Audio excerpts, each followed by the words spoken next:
Everybody, welcome to our webinar today, Think Like a Marketer and Create Change for People and Planet.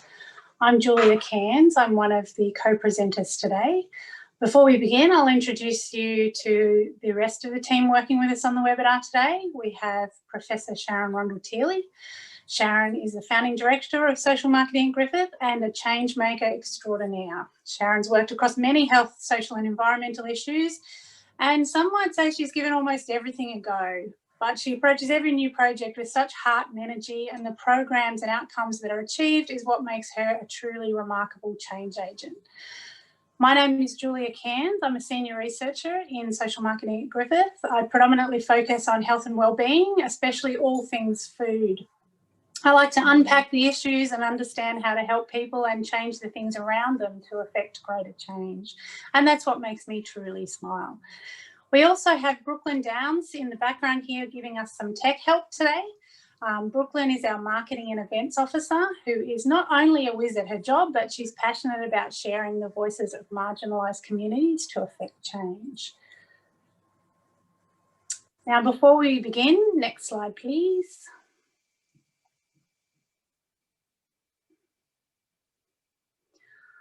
I'd like to acknowledge the traditional custodians on the land on which we're meeting today and pay respects to elders past, present and emerging.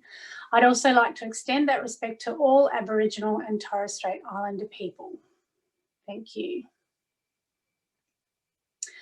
So to really engage our brains and kick off into our webinar, I'd like you to answer in the poll, what do you think is the biggest challenge we face in the reduction of single-use plastics? So in a moment, a poll will pop up and you can give your answer. And we'll just pause for a moment and give you time to do that.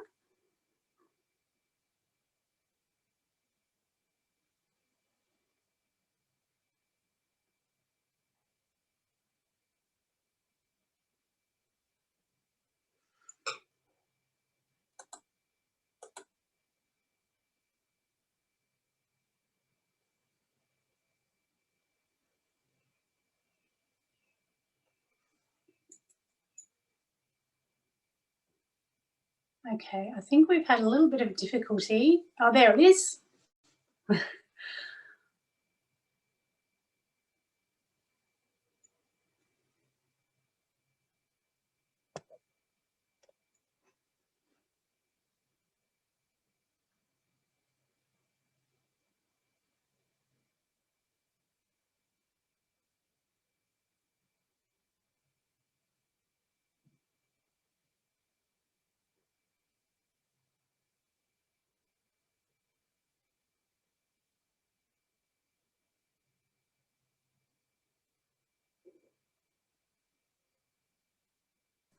All right, it looks like the poll votes are in. I'm about to share the poll so that you can all have a look.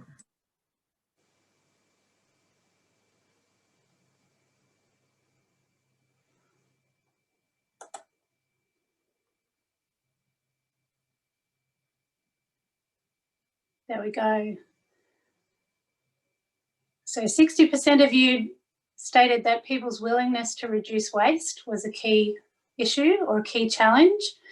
And then we have several other answers that are about the same: money, recycling facilities, lack of waste management systems, lack of awareness, weak regulatory frameworks. So thank you for volunteering your opinion in that poll. So from your answers, we can see that single-use plastics is a complex issue without an obvious or an easy solution. And the reality is that we have a society that's faced with many complex issues today: pollution of waterways, food waste and food poverty, climate change, domestic violence, inequality, homelessness, obesity, mental health. The list goes on and on. There are so many complex issues in our society. And these are complex issues. They're messy. Solutions are not obvious. They're not straightforward. They're not easy to bring about. The problems themselves have arisen due to many factors involving many people, often over a very, very long time. And this means that undoing them or creating change becomes challenging. It can be difficult to know where to start and what to start with. Now, many times we often see that people start with education. If only people knew more about what they should be doing, they would change, right? Think about the many times you've seen a billboard, a poster, a pamphlet, a website providing information about an issue or something that we should all be doing to make ourselves healthier, to keep ourselves safe, or to be kinder to the environment. It's very, very common.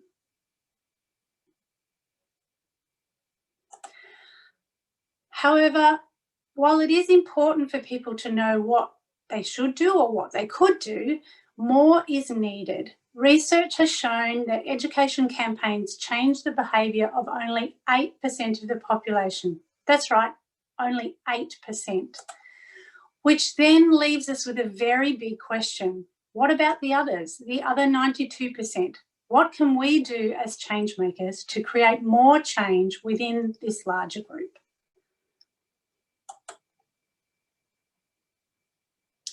So today's webinar is going to encourage you to think like a marketer.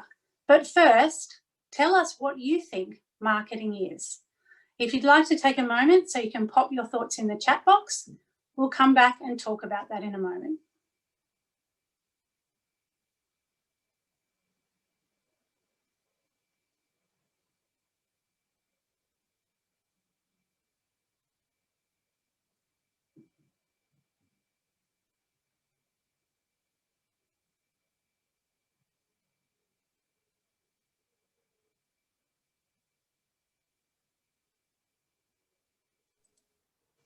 Great to see some comments coming into the chat box. If you're not familiar with the chat box in Zoom, it's either going to be where the 3 dots are or it's on the toolbar at the bottom of your screen. A little speech bubble that you can click on, open and actually talk in the box.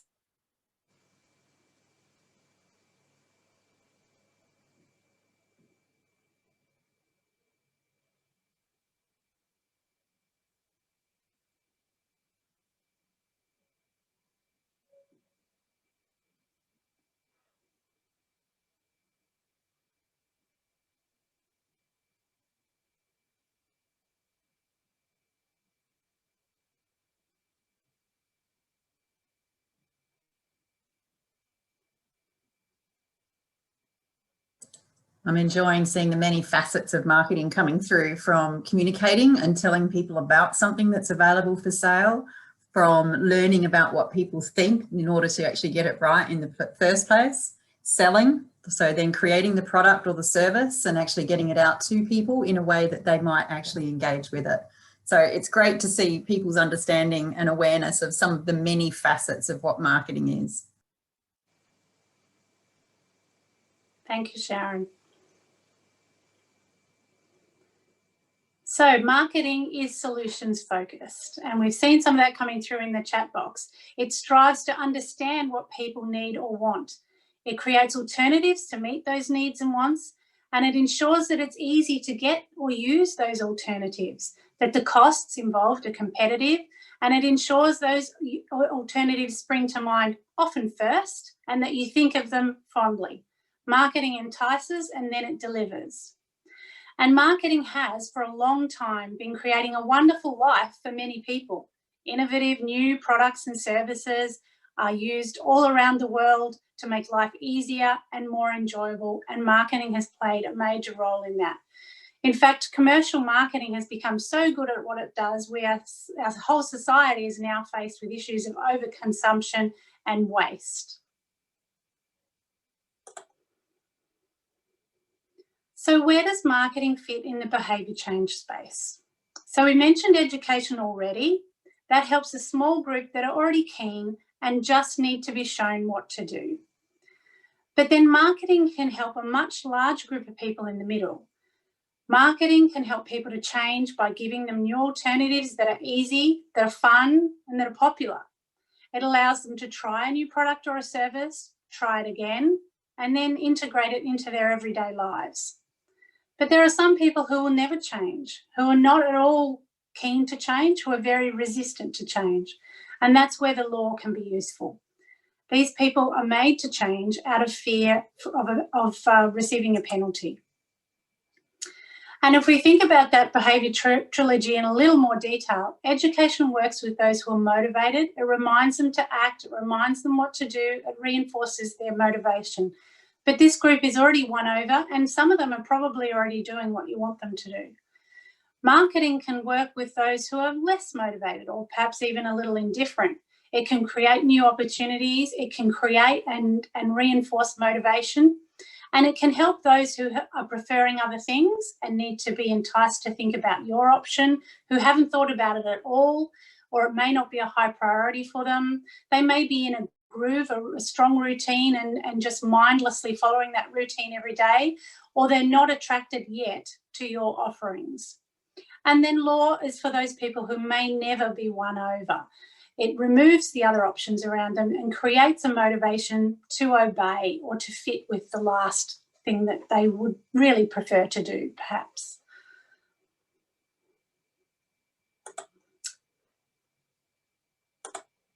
So that leaves us then with a very strong opportunity to use marketing for our social issues. So social marketing, and that's what we do in our centre here at Griffith, seeks to develop and integrate marketing concepts with other approaches to influence behaviour that benefits individuals and communities for the greater social good. And social marketing is based on 8 principles. These principles, when they're used in social marketing programs or social marketing solutions, they create more change. The more of these principles you use in your programs, the more likely you are to see change. So the first one is stakeholder orientation. This is understanding the people that a lot of people put in the chat box earlier, really understanding the end users of a product or a service or the people that you want to change. It also is about understanding the people that are around them, their friends, their family, the people that they work with, and understanding the people that change the systems and the places that they work, live and play in, about creating that well-rounded understanding of the people and what's going on. Competition is about understanding what else is out there, what is capturing their attention already, taking them away from what perhaps you want them to know about and to do. Theory creates an explanation of why things happen or why they don't, and understanding theory can help you guide your programs and make them better.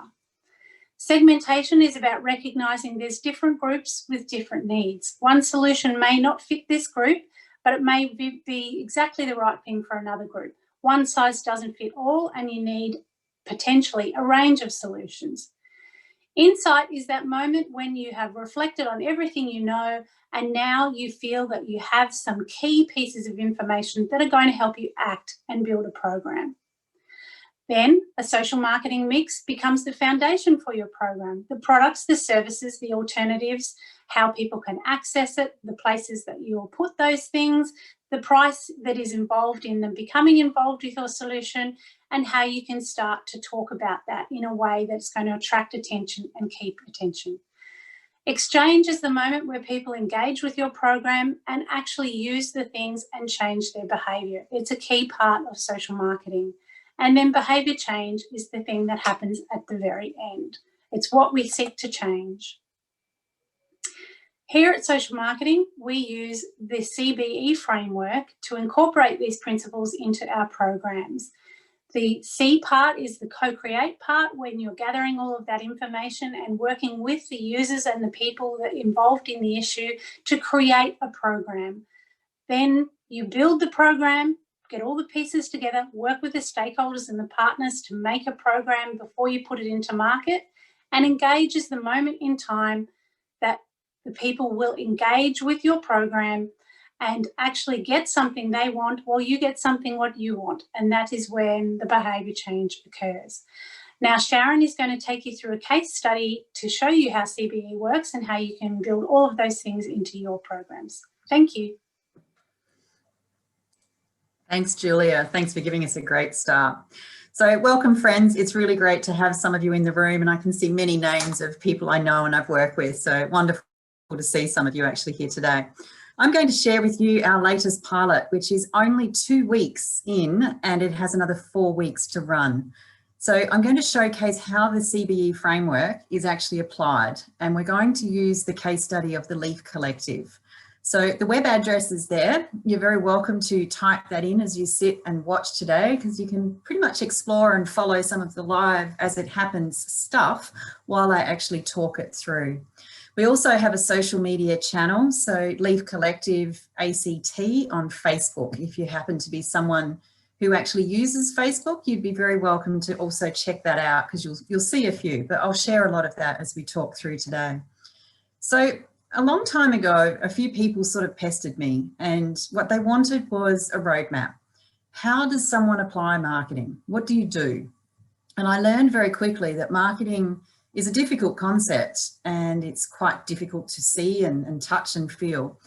And it's a matching process. And as a person who'd learned marketing very early in my career, I'd learned how to do it, but struggled to actually explain to people what steps to actually follow.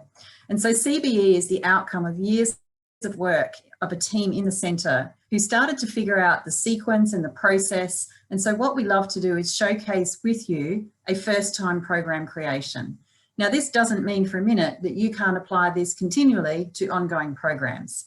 And we're evidence of that. We have Blurred Minds, a program that's been built, and it was actually built 10 years ago, that's now probably iterating for the 4th and 5th time. And a key iteration this year, under the leadership of Dr. Timo Dietrich, is actually taking that program online. So can we extend and take it beyond delivery by a project team and actually have it getting implemented through schools in a way that just makes it way more, extends reach, far, far more. So how does CBE work? It starts by co-creating.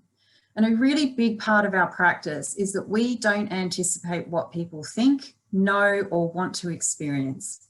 Our task as marketers is to have an open mind, and it's to look, learn, and listen. And so a big part of my practice, if you ever work closely with me, is a lot of the work that I actually do is I watch and I see patterns, and I'm looking for some sort of pattern of behaviour to figure out where to actually intervene. Now, if you listen and think about that, I'm watching. So despite the fact that so many of the methods that we use are listening methods, and there's a very good reason for that. People don't always know why they do the things they do. So even if I ask them, they might not actually be able to tell me. So by understanding patterns and thinking about behaviour, I get to actually see just a little bit more than just what people also tell me. But what's beautiful about co-creation as a process is the more that we bring in innovative methodologies and actually learn from people and then help see the patterns and make that happen, the more buy-in that we actually get. And this is something that our team's now experienced over years of iterating and applying co-creation. So we use a whole range of different techniques, from design thinking to co-design to solutions processes that are applied right across the system. And we call that process CCS. These are ways that we can engage not only with the people who are targeted for change, but we can actually engage with the stakeholders working in a system to understand what's blocking change, to understand how else we can open up and create leverage points to make more change happen. So co-creation is a whole lot more than actually reaching in and seeing what people actually think. How can we actually approach something, and what can we do to actually learn? So I'll ask you now, like, if you were given a project right at the start, and so today we're talking about how we keep leaves out of waterways, what sort of research would you do to actually learn a little bit about this problem that maybe you've not had experience with before? So give me an indication in the chat channel. What type of research would you start a project with to start to understand how you're going to intervene and run a program? Tell me what you think.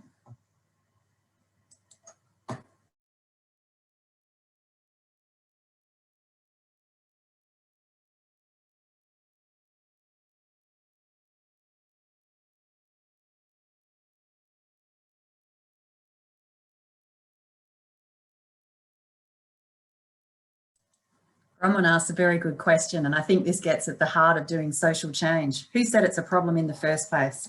And I think politically, when we deal with people, when we're targeting for change, it is a very big issue.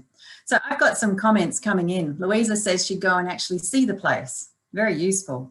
Look for other projects. What have they done? That's a really good point. Can we map the problem, run a needs assessment? What else can we actually do? Can we go to the waterways and observe and see what the issues are? But how else can we get into people's hearts and minds? What else can we do?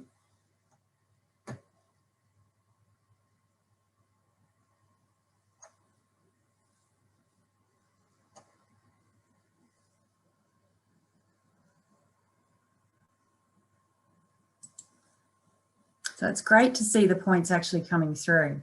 But the way our team starts to approach it is to unpack it with people right from the start. So whilst we do definitely understand there's a problem, and we do need to look sideways to understand who has done what, where and how, we also need to work with people to understand what it is they actually want to see in response to a certain identified problem. So what solutions would they be looking for? And this is where our research methodologies need to be innovative. They need to be solutions oriented, because if we look backwards, we don't necessarily start to create the space for the change that we want to actually see. Something that someone's done previously gives us a good indication of what might work, but it also tells us where the sticking points may lie, because it hasn't actually engaged people at levels perhaps that we would like to see. So what else can be done? How else can we actually move forward? So pictured on screen is the approach that we actually use. And if you recall Julia saying at the start, social marketing works with other disciplines. So we are forever working across expertise areas where it's not our job to be the expert, you are. Our job is to help construct and create the social support to help start to get a program that might engage more people. So some of the things that we do to learn from the past are we run evidence reviews. So can we go out and run internet searches, look for government reports that have had to tackle the same problem? So in this project for us, we needed to look at who had been charged with getting people to pick up leaves from a cement path at the household level, because that was the focus for this particular piece of funding in this project. We worked with experts, so water quality, people working in the area of waste, what's already running, what do they know, what do they think that would actually work in this space and place. A very diverse range of experts brought in to advise us and tell us what they already know. We also surveyed householders. Who picks up leaves? How often do they pick those leaves up? What are the benefits and the barriers? That teaches us a lot about the landscape, and then we step forward into co-design. So I'll briefly talk you through that co-creation process as it was actually run live for this project. So this started in January of this year, 2021. Our team got on with a rapid review. We needed to get out there fast. We did not have a lot of time. We wanted to be in market this autumn. And so here in Australia, the leaves are falling now. It started about 3 to 4 weeks ago. And so right now still, as I see images of Canberra and leaves are still on trees, but now they're starting to really come down to the ground. So perfect timing to be out talking and starting the process of engaging people with the leaves that fall. So the rapid review looked sideways and started to locate studies. So who has actually run a study somewhere? And I'm looking sideways because I had one sitting here and I was going to picture it on the screen. And what is it that they've already learned? So we found a lot of work run across the United States. And what we found in some of that research was people didn't think leaves were a problem. We actually see them as natural and that they break down and contribute in a positive way to the environment. We're unaware that when the leaves get into water, that they start to starve the water, therefore the creatures living in it, of oxygen. So fish die. Algal blooms can grow. And that's the problem that was fundamentally driving this particular project. And you'll see some photographs in some of our marketing imagery of algal blooms on the lake. What that means is lakes get shut, people can't use them to swim and enjoy them and undertake any form of recreation. So this year in Canberra, they lost their lakes for 100 days. That's a third of the year where people can't actually use the waterways. So there is a high motivation across some people to actually understand more about this problem, but have solutions so that they can actually address it. As I said, people were asked about what they perceived to be good and bad about picking up leaves so that we understood a little bit more about what the people that we were going to be reaching out to might actually think. Those semi-structured interviews also taught us a lot. People were unaware. People think that it's actually councils or government's responsibility to pick leaves up off streets and pathways and not their own responsibility. Many issues were actually given to us by the experts working in this space. They have been tackling this issue for some time, and their motivation is to make sure that people can actually use the lakes for a reason that they're actually intended for fun and to play. Now, most of us, if you think about it, might actually want that. Australia loves to swim. So a pastime where we can get out on waterways in our hot summers is something that many, many people appreciate.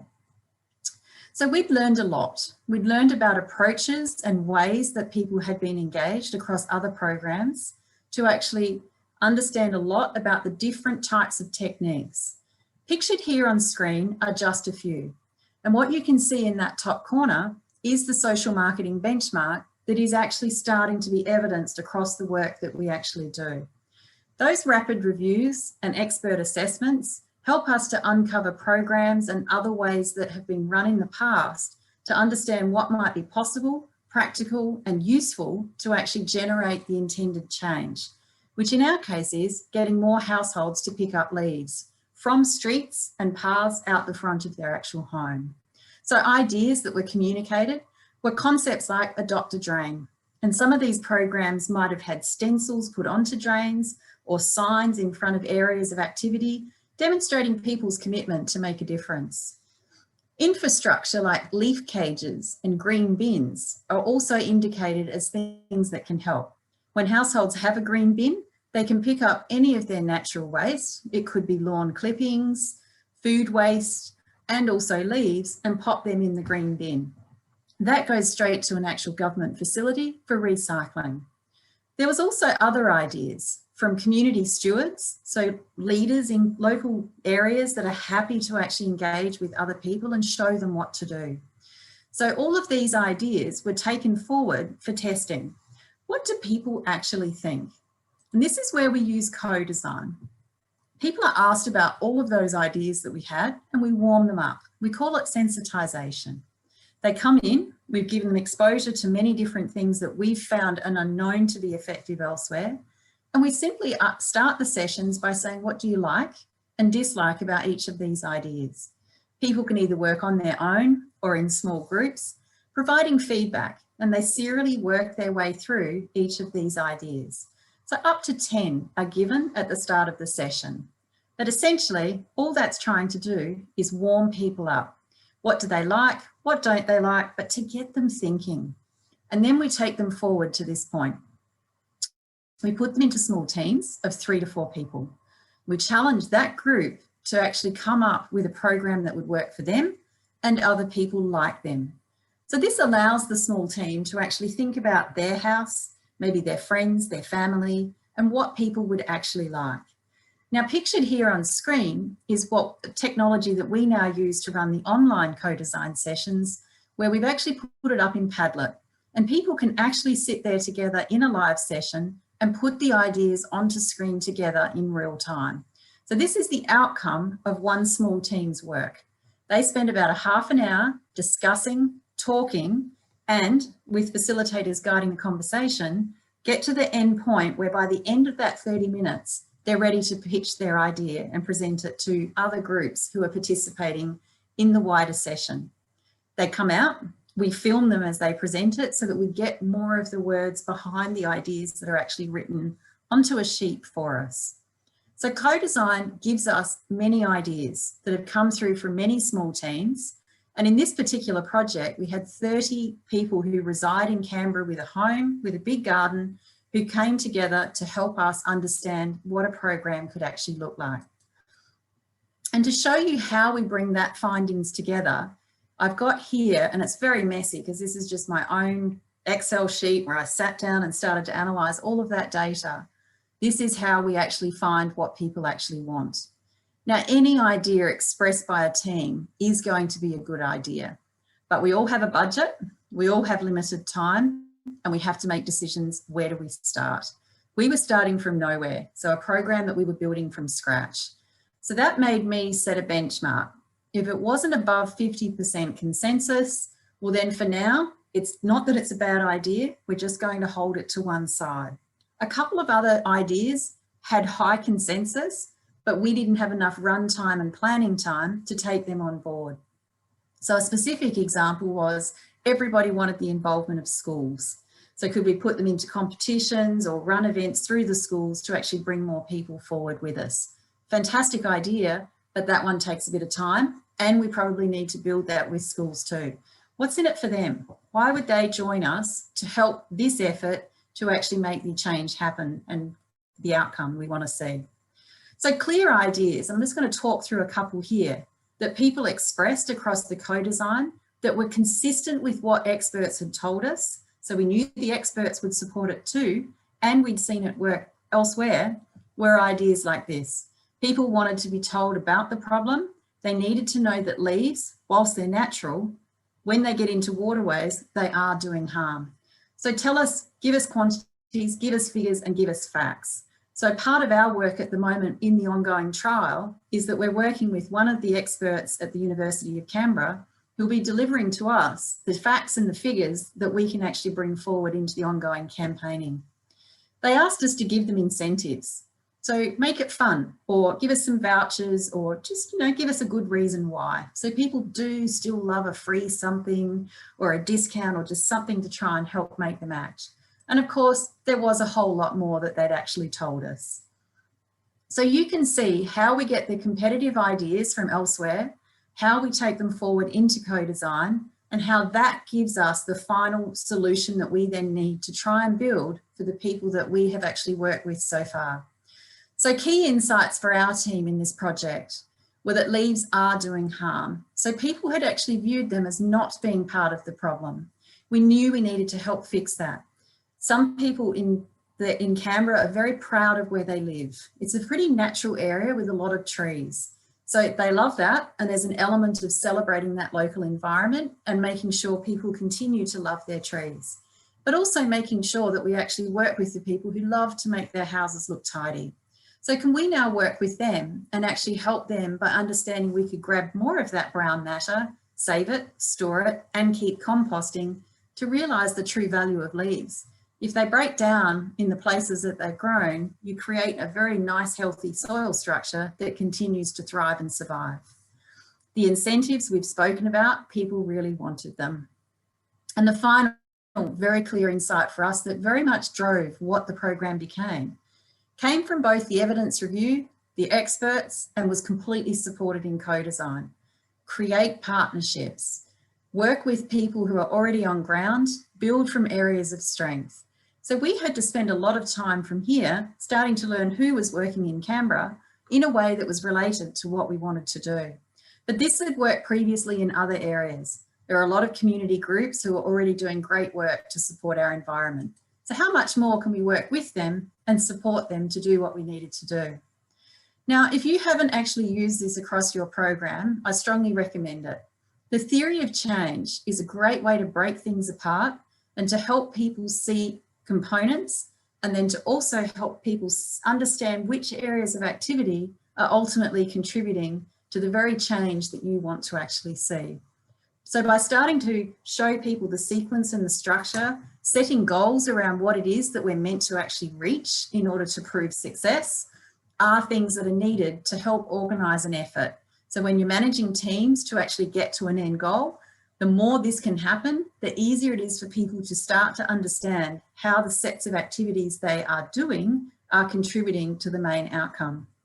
So from our team's standpoint, there are quite a few things that our partners could actually offer.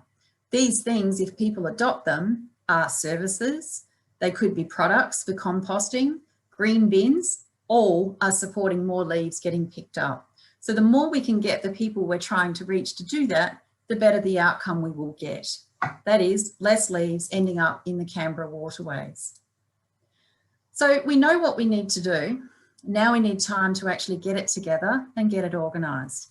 And to give you a sense, our team had approximately 4 weeks from pulling the insight across all of the research learning work together to then get from what we knew we needed to do, which was form those partnerships and create the infrastructure to make it all happen, to actually be ready to actually get out there and go forward to hit market. 4 weeks, I can tell you, when you're a team with small capacity, isn't a long time. So we did have enormous luck across the network in Canberra at pulling together partnerships, organisations who agreed to come together and help make this actually happen. So some pictured on screen here, but if you're looking at the live website, you can see there's many more, because the actual screen will scroll and it will actually rotate and show you the breadth of different people that have joined this Leaf Collective to help make it happen. And that name, the Leaf Collective, is all about exactly who we are, the partnerships that come together to support leaves being picked up and reused somewhere else, rather than ending up in the lake where they're actually doing harm. So we celebrate our partners, we thank them, and we're still working with them today to try and actually get more people in Canberra who previously hadn't thought about this to start to pick up leaves. So once we've got the partnerships formed, they've set their terms and conditions, which might be the maximum number of services they can deliver. And then it's our team's job to try and get to that maximum, but also to communicate to people who've missed out, to put them onto a waiting list to wait for a subsequent week, for example. So a lot of background work to create those partnerships has to happen, with agreements that are put in place and signed between the organisations to try and manage this relationship over the longer term. So the website here starts to show you the different initiatives and the different offerings that our partners put up. The local area services have leaf collection events and other community events that are designed to actually capture attention and bring people in, or join and come together to actually clean up a local park. So many different types of events are actually running. The adopt a tree or drain idea that everyone loved from co-design that had previously been used in the United States. So could people pledge, join up online and choose the drain that they now want to look after? People don't always have a place to store their leaves. And as we said before, when you're composting at home, you need a certain amount of brown matter. So having a leaf bag as one of the promotional offers was our way of helping create an alternative that might help people who want to now capture some of these leaves and store them for later use on their own home composting, or to give to a community composting group or elsewhere. So these are some of the other ideas that were actually out there. Discount offers to buy equipment, the making it easy to order a green bin for your house, or for those that don't want to pick up leaves themselves, but would love someone else to do it, a pickup service that they can pay for. So across these 6 weeks, we'll be testing different price points to understand what levels people are actually willing to actually pay. And then finally, a leaf app was created that people could actually download to actually tell us how many leaves they're actually picking up. And so far, we've had a few people who have jumped in and already downloaded it and are telling us what they're actually doing. So the final component that we did, we listened around the fact that Canberrans love the space and place that they live and work in. And people, some love to do some gardening. So this was one of our segment persona groups. We had 2 that we focused our early effort on. The people who love the lakes and being outdoors, and then also the gardeners, those who have that house pride and might already be gardening inside, but hadn't really thought about looking outside at their road and where they actually come. So that was our program. It was built in 4 weeks. Website, photographs, the whole lot, all organised to have that effort all pulled together, ready to communicate the events, the products, the services and the offering. And from here, we moved to the final phase of our CBE process, engagement. If people don't know about our program, they can't actually do any of the things we would like them to do. So awareness is now key. How do we get the message out there, and making sure that when we do get a message out there, that we start to respond and listen and learn and act fast to move with people based on the feedback that comes in. So this is a big part of our work in the engagement phase. Which things are attracting interest? What are people sharing and passing on? And how else and what are they adopting in terms of the services or the products or the ideas that we're actually communicating? So at the moment, as I said, our team are at week 2 of a 6-week run to pilot across 5 of the suburbs in Canberra. There are different treatments happening in different suburbs. So some areas get a service, other areas are getting access to events, and yet other areas are getting access to the products and some discount offers. So we're making sure that we can actually evaluate at the end of this campaign in a way that we can see maybe which things we should be investing effort into and which one's getting the better outcome. So it's an experimental setup, but it is a pilot program for that very reason. Now, how are we communicating?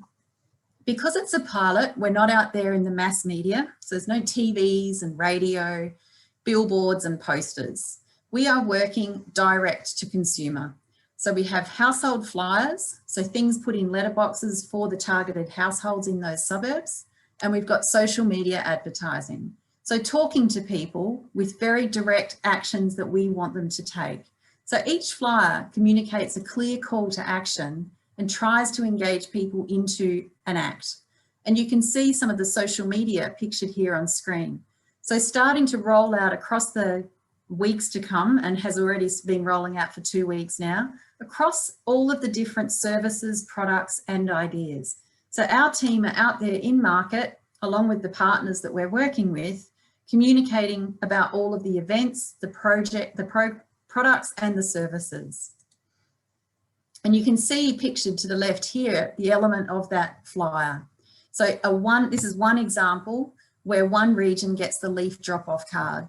So a promotional effort where it's discounted, and that card that is actually sent out to the households is giving those households a possibility to actually go out a good few times during the season. And I've got one of the cards here where they can actually drop it off at the local shop, and they'll be tracking and looking at that for us. So that's our Leaf Collective project. It's being piloted so that we can see whether it works. Now, I have a question for you. How would you measure success for this campaign? A big part of what we do, it's all well and good to be out there talking to people. How do we know if people have picked up their leaves? How would you find that out? What would you do?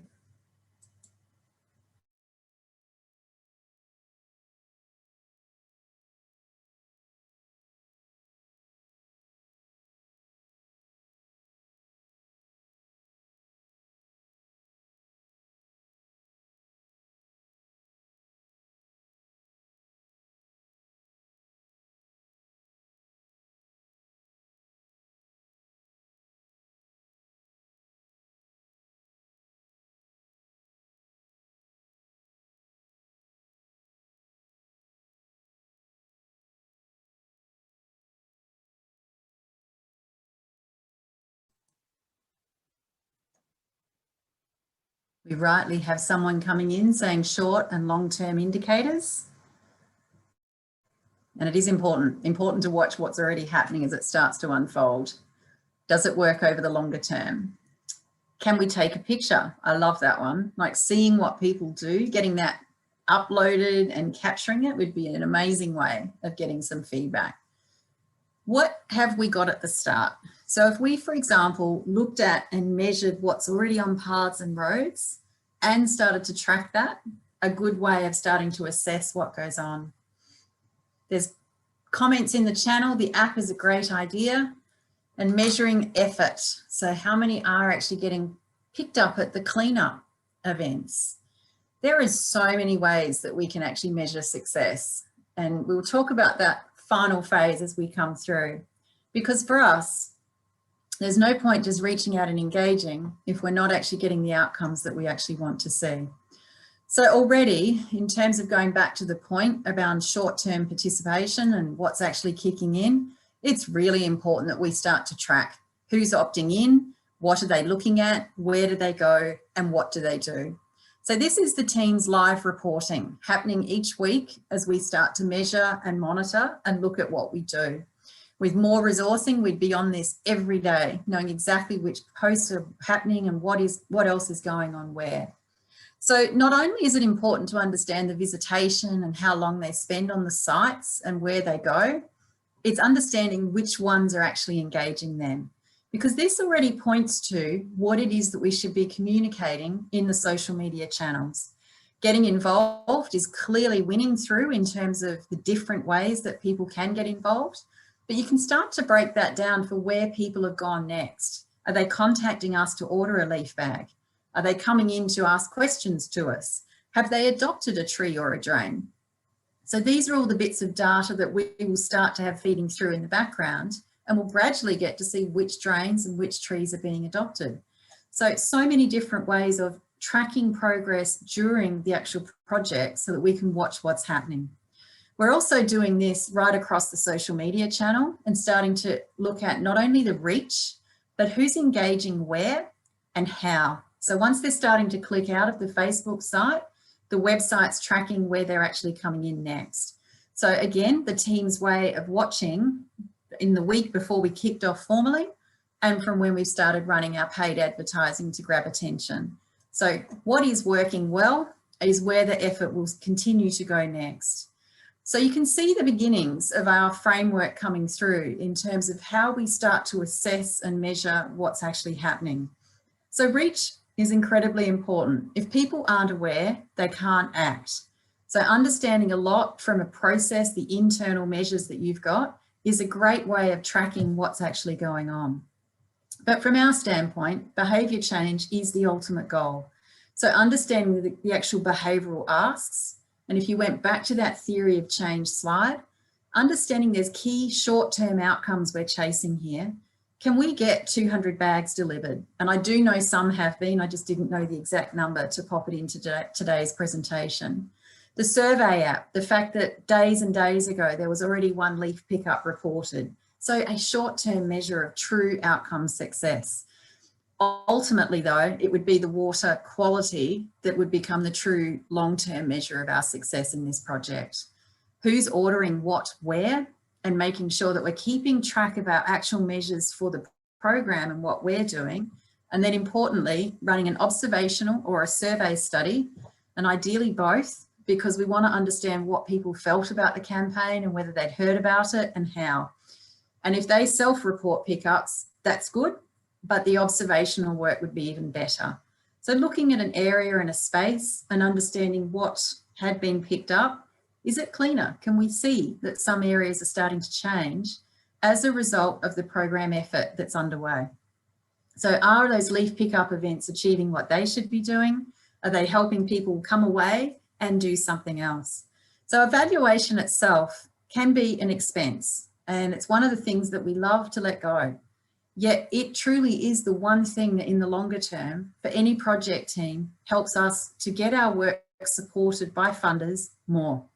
Because the more we can demonstrate the cost effectiveness and the lasting impact of our work, and one of the best ways to achieve that is via evaluation, is to actually make sure we have an investment into evaluation. And I understand when there's a limited budget, sometimes everyone just wants to maybe compress that one or let it slip. And so we have to actually weigh up the short-term gain from the longer-term opportunity cost if we don't have the evidence that our funders want to see. Here in Australia now, it's increasingly more and more critical that we demonstrate the return on investment for the work that we actually do. So knowing that and making sure we've got long-term looking backwards measures of our success is the best way to demonstrate that this can and should continue to actually be supported. So today's presentation is a very short start to actually give you the process and how marketers place people at the heart of everything that they do.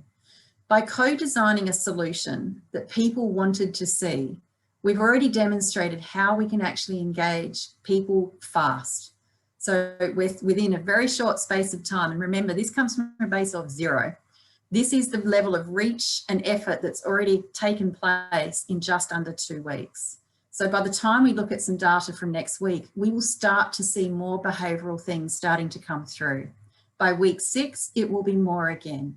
But we do need to continue our work. We need to be making sure that people remember us, that they're prompted and reminded.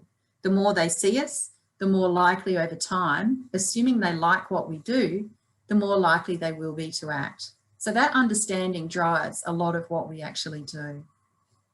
So that's a little bit about CBE.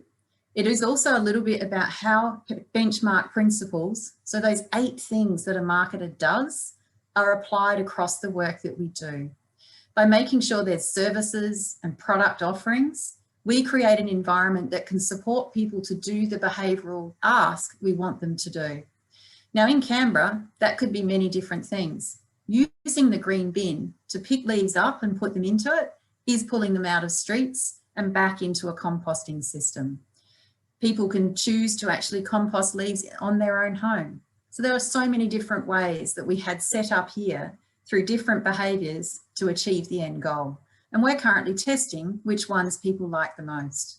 So co-create starts and ends with understanding what people want. And in this case, we've used co-design and listened to householders and what they would like and the partners and brought those partnerships together to create a support base, hopefully to make that change happen. And in time, you will hear more about this story and how it's worked. If you access the Leaf Collective website, there are 2 blogs that explain CBE, the process you've heard about today. And there's a very detailed account about the co-creation and how we did that for this particular campaign available. We wanted to share our science, and it's a big part of the DNA of our centre. We would just like to see more marketing happening in a way that more people are engaged to protect people and the planet.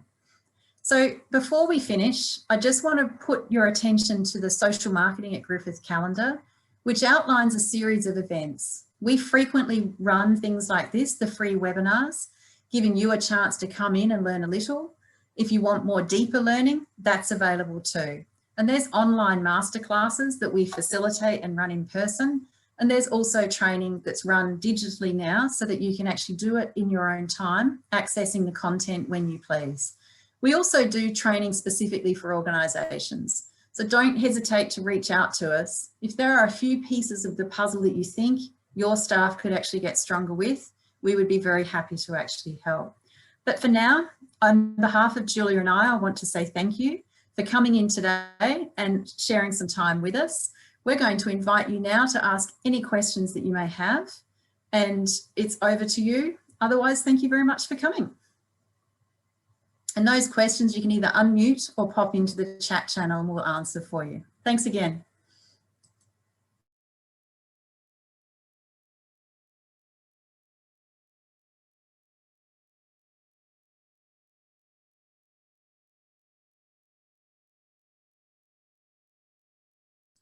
It's a fantastic question in the chat channel around a lot of emphasis goes into the build. And if you're building an app, now in our case, we actually built the Survey 123 app, and it's actually the funding body that were responsible for that work. To answer your question, that app was getting co-created with people during the development phase. So they went back and did extra surveys, and we took extra feedback before we finalised this version of the app. Now, CBE is going to be ongoing. We don't just do it once and disappear. And you can see already from some of the engagement work as we're out there in field and we're measuring our website and measuring the social media, that we have our fingers really firmly on watching what's happening and learning. Now, people write to us and give us feedback in the social media, so on the Facebook page, and that is great. The feedback we've already got during those first 2 weeks actually also mirrored feedback we were getting in co-design. So in practice, once you've run CBE once, a lot of these things can be happening concurrently.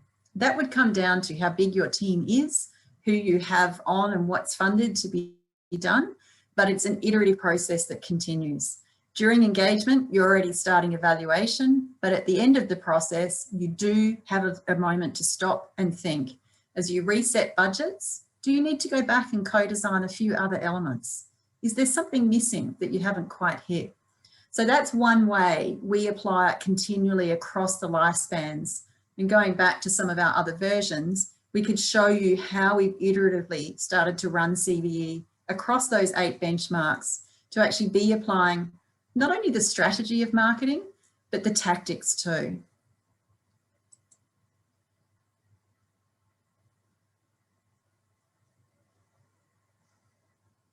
And there's a question around the bags that are actually part of the Leaf Collective, and the answer is an unequivocal yes.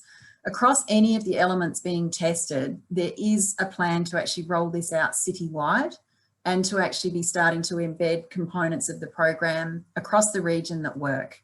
The bags themselves, like we had the 4 weeks to build the trial. We would tell you we would love to find a even more eco-friendly story to attach to the bags. And for now, we're sending a message out saying, thanks, this is awesome. we would really love to see a great eco option that gets rolled out going forward. I can tell you the bags are popular because I know there's been a good few runs sent out already.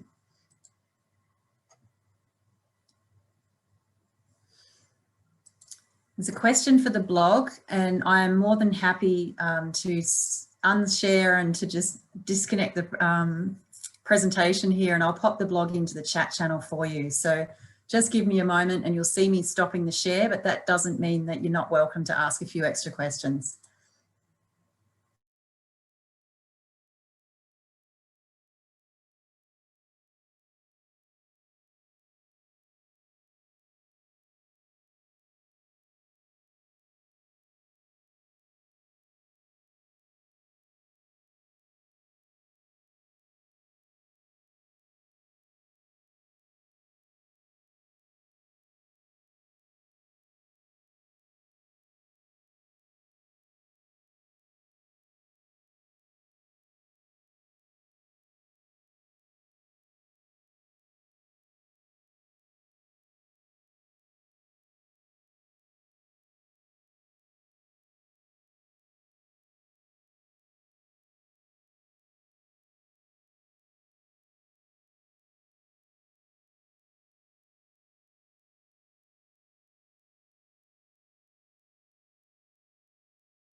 There you go. I've popped the blogs into the chat channel if anyone wants a direct link through to those. We felt it was a fantastic moment in time to stop and really give a detailed account of how co-creation was actually performed for this one. So if there's any questions you ever have of it, don't hesitate to reach out and ask. We're happy to share. Are there any final questions today?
Now, I'm more than happy to have a conversation with anyone one-to-one at the end of the session. I don't think there's too many further questions for everybody. So thank you so much on behalf of Julia and I for coming in and sharing time with us today. We've really enjoyed it, and you're more than welcome to message us before you leave.